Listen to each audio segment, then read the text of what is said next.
Los empresarios que no paguen el impuesto a la riqueza no podrán pedir el Repro 2. El gobierno aumentó a 18.000 pesos la asistencia para los sectores considerados críticos para los salarios devengados este mes en el marco del programa de recuperación productiva 2, pero también definió que no pagará la asistencia a aquellos empleadores alcanzados por el aporte solidario y extraordinario que no cumplan con su obligación. Asimismo, deberán presentar declaración jurada mediante la cual el titular de la empresa solicitante manifiesta ser sujeto pasivo de la obligación de pago del aporte solidario y extraordinario y ha cumplido con dicha obligación. En el caso de personas jurídicas, los accionistas alcanzados por la obligación deberán presentar la declaración jurada en forma conjunta o individual.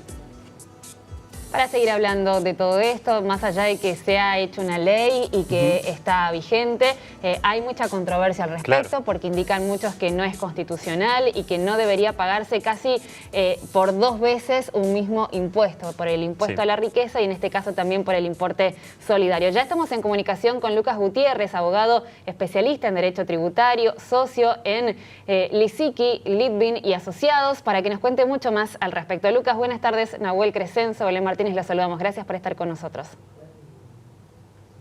Hola, ¿cómo están? Buenas tardes. Bueno, gracias por el contacto y por el espacio para comentarles acerca de las noticias sobre este tema.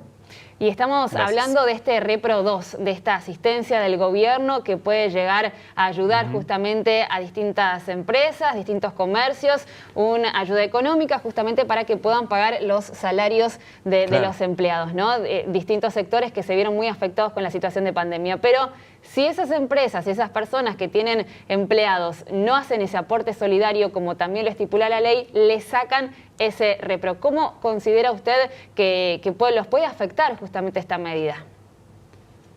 Bueno, esto es ilegal e inconstitucional desde todo punto de vista.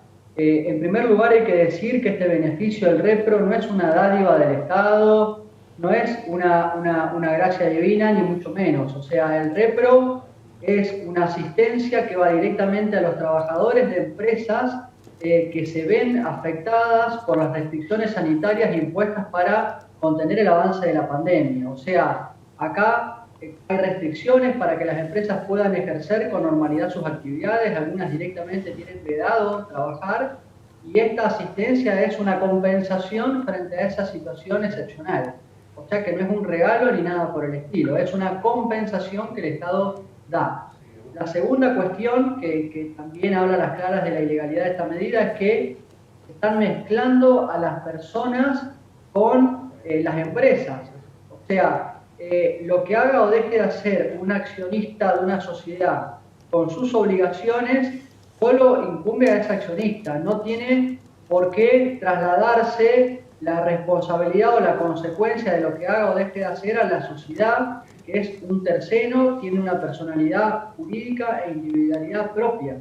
Entonces no se le puede reprochar o no se le puede castigar a una empresa afectada por el contexto de emergencia en el que nos encontramos, por lo que algún accionista, a lo mejor pueden ser varios y uno solo decide defenderse, no puede verse limitado el acceso a este beneficio que, insisto, es una compensación.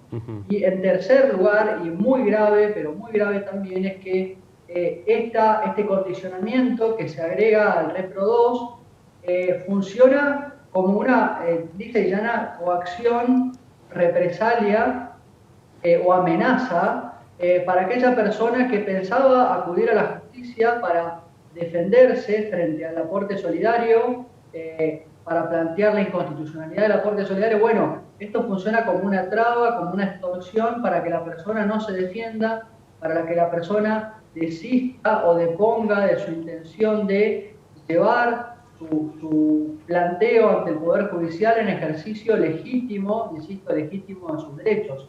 Y esto viene a funcionar como una traba, como una coacción, como una amenaza o una represalia para que las personas no se defiendan. Y esto es gravísimo. ¿Por qué es grave?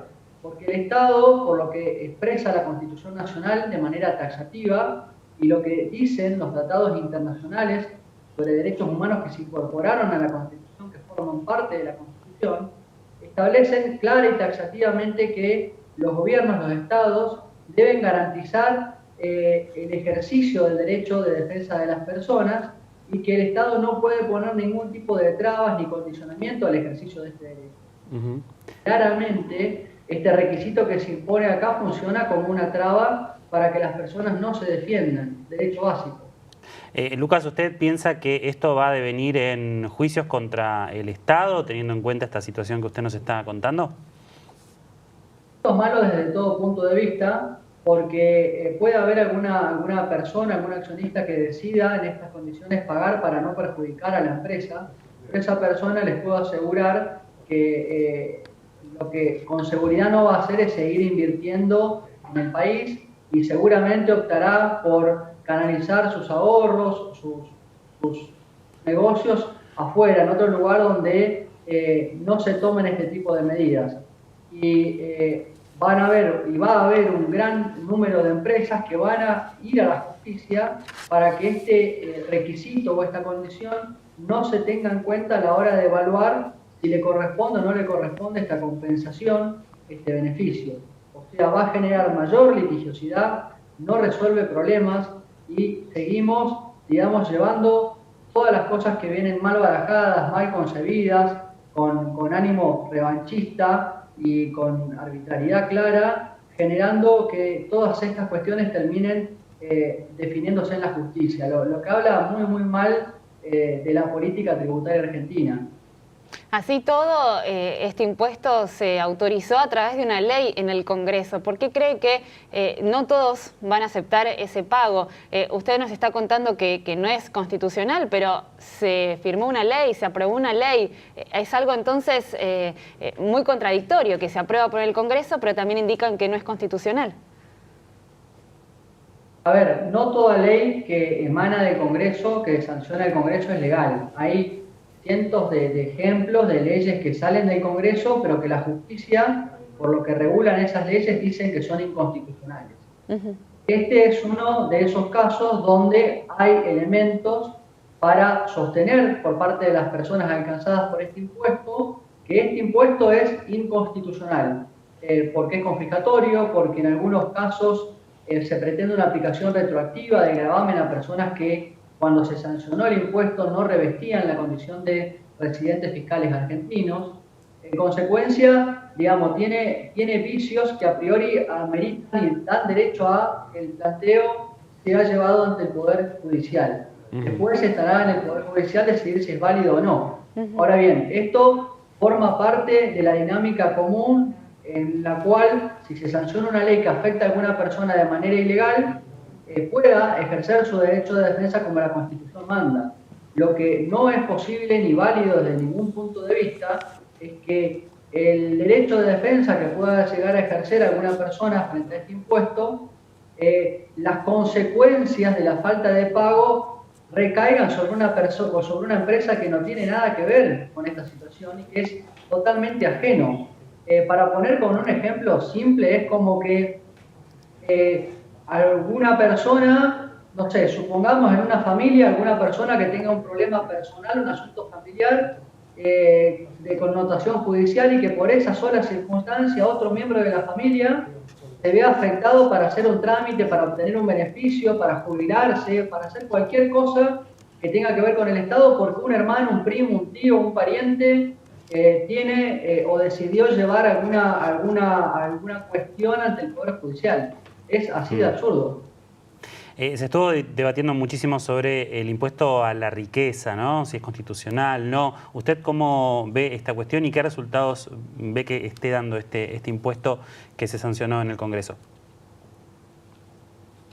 Es prematuro, digamos, el Poder Judicial debe estudiar cada caso concreto, deben analizarse las pruebas que se presentan, sobre todo aquellas pruebas que se produzcan a fin de demostrar la confiscatoriedad del impuesto, y esa es una cuestión que se debe definir y se va a evaluar en cada caso concreto. Bueno, del análisis que se haga, de las pruebas que se produzcan en esos expedientes, va a ser el resultado del litigio, van a haber, sin duda, fallos a favor de los contribuyentes y fallos en contra de los contribuyentes. Se evaluará en cada caso, en definitiva, las pautas finales o los lineamientos finales bajo los cuales pueda llegar a entenderse que este aporte fue válidamente establecido o no, la terminará de definir la Corte Suprema de acá a 6, 7, 8 años. La realidad es que los trámites judiciales en Argentina demoran mucho tiempo, con lo cual